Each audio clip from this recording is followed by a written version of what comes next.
Khadija mu mën a remplir son rôle de maire avec un concept qui s'appelle le coaching territorial coaching territorial bi nag ñu ngi koy dégg fu ne di ko dégg dégg ñu koy expliquer mais dama bëggoon nga waxtaan ak internautes yi lan mooy le concept du coaching territorial boo ko doon tekki ci olof déjà définition bi rek xam nga dafa nekk coaching mu nekk mot anglais territorial ñu nekk mot français ñu bëgg nga tënkal ñu ko ci olof nga wax ñu lan mooy coaching territorial après nag boo ñu ko waxee ñu dugg nag ci détails yi carrément du coaching territorial naka ngeen def ba mettre ko en place ak yan résultat ngeen ci am ak ban utilité la am ci sa gox boobu ngay liggéey. Alors, excellente question. Damay jël toujours le cas de Mourinho, que j'aimais beaucoup, hein, d'ailleurs, parce que c'est un grand stratège. En fait, il paraît qu'il n'était pas un très bon footballeur, mais il savait organiser, en fait, la stratégie.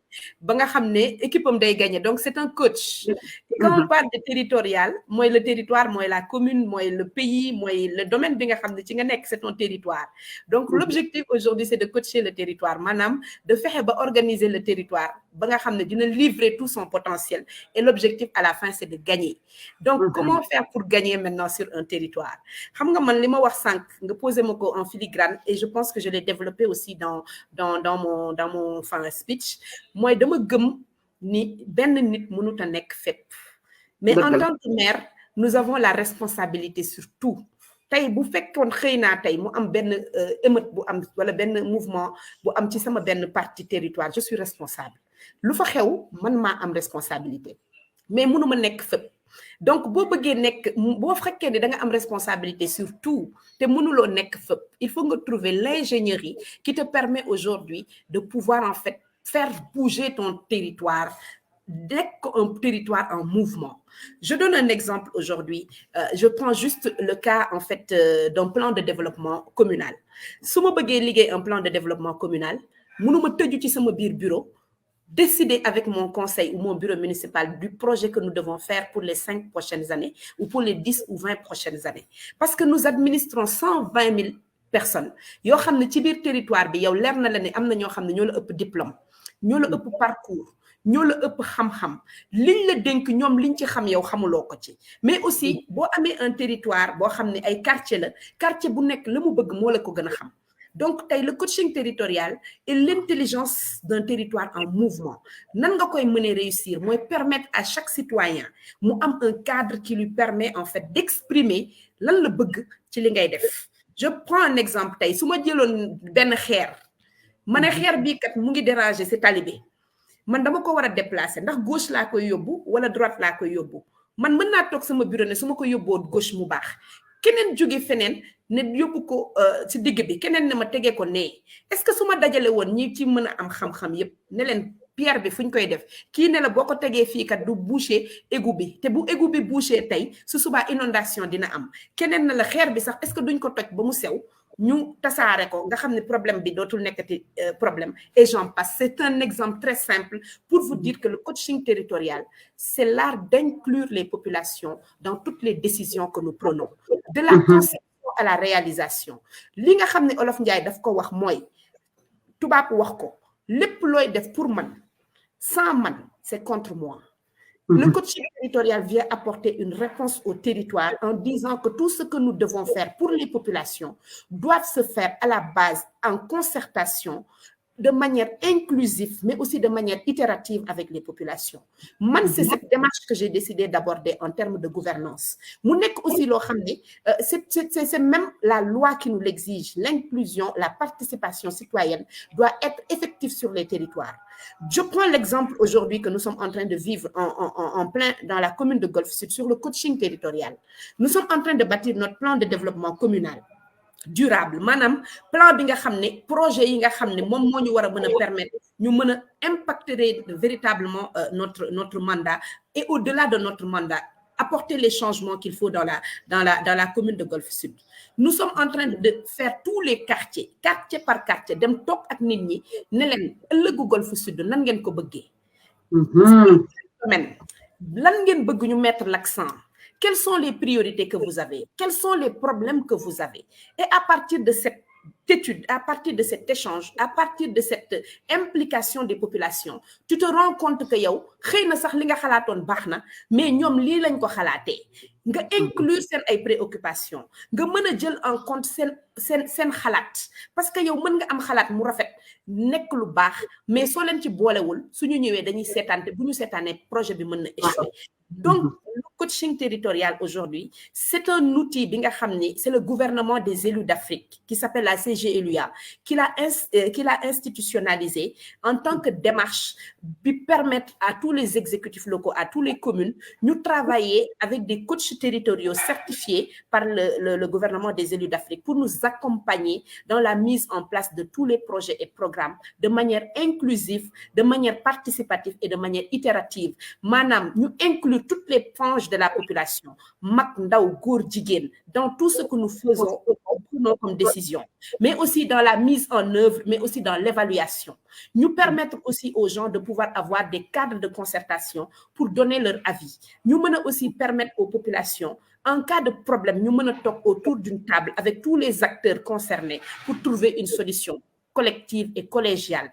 Et c'est tout le sens aujourd'hui de ce coaching territorial. Nous, en tant que maire aujourd'hui, on a été vraiment séduite par cette approche. Et c'est l'approche que nous utilisons dans la gouvernance territoriale des projets et des programmes dans la commune de Golf Sud.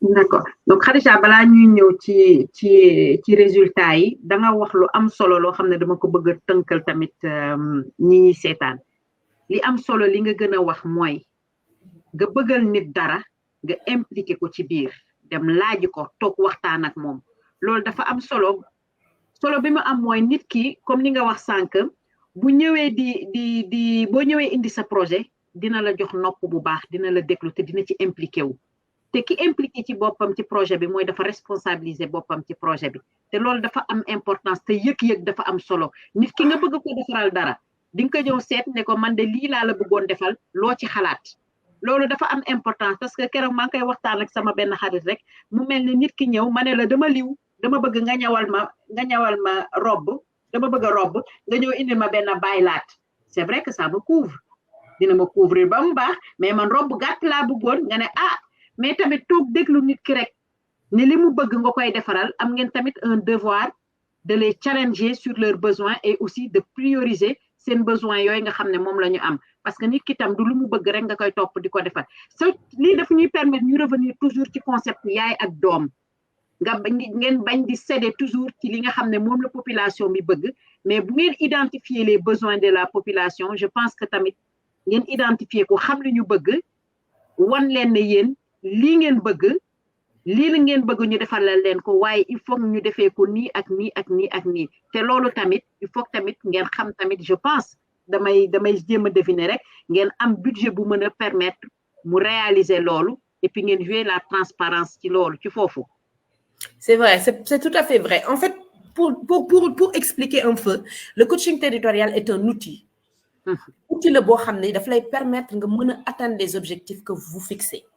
Je prends juste le cadre, je reviens à mon plan de développement communal. En tant que maire aujourd'hui, il y a une responsabilité boo xam ne c'est le maire ou c'est l'exécutif ou c'est l'équipe qui a été élue qui a cette responsabilité. Et c'est de définir la vision, c'est-à-dire de définir fan la ñu war a dem.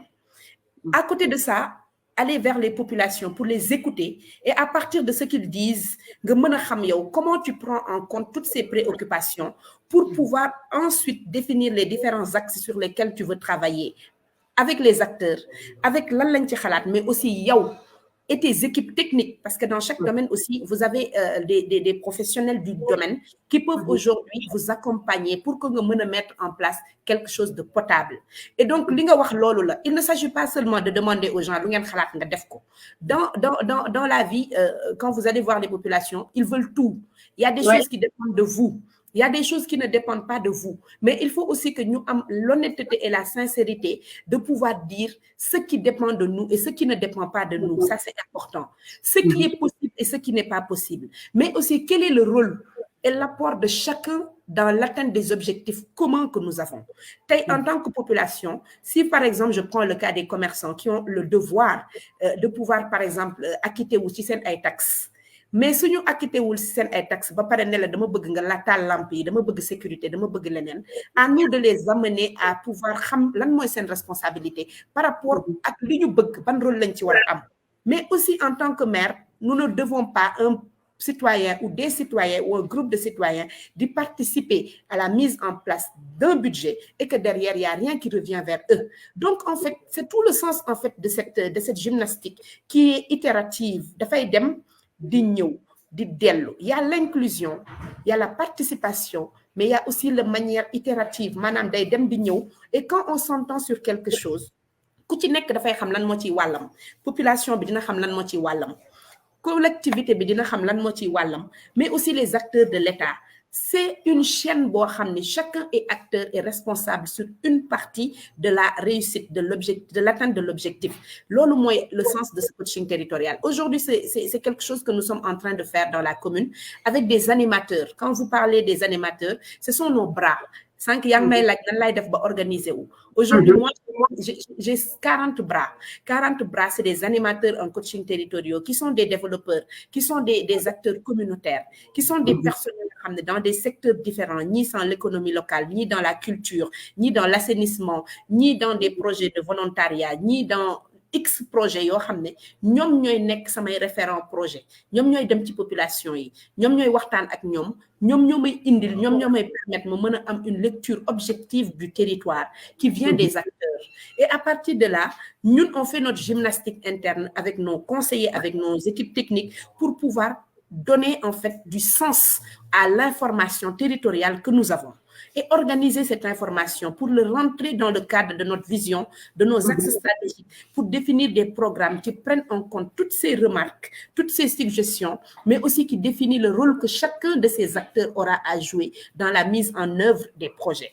Moo xam bu ñu dee def causerie, qui dans le domaine, par exemple, de la culture sera notre référent, qui va aujourd'hui permettre de rentrer dans ce domaine, qui va derrière nous permettre de toucher les acteurs de manière très objective, mu bañ a nekk loo xam ne dañuy dem en pilotage à vue, mais dañuy dem de manière très organisée. Donc, en fait, le coaching territorial, c'est vraiment l'art d'inclure, de faire participer, mais aussi c'est l'art aujourd'hui d'anticiper sur des problèmes même qui ne sont pas encore là, pour donner en fait plus de garantie de réussite, d'appropriation, mais aussi d'atteindre des objectifs individuels du groupe, mais aussi collectif de la collectivité pour que chaque projet bi nga xam ne réussir nañ ko mu mën ñu permettre au final ñu atteindre l'objectif global. C'est vraiment cette dynamique organisationnelle que nous sommes en train de mettre en place dans les cités, dans les différents secteurs, moo xam le sport, moo xam la culture, moo xam l'économie, moo xam les maraîchers, moo xam les imams, moo xam les conseils de quartier et j'en passe. Dans chaque groupe d'acteurs, il faut avoir des interlocuteurs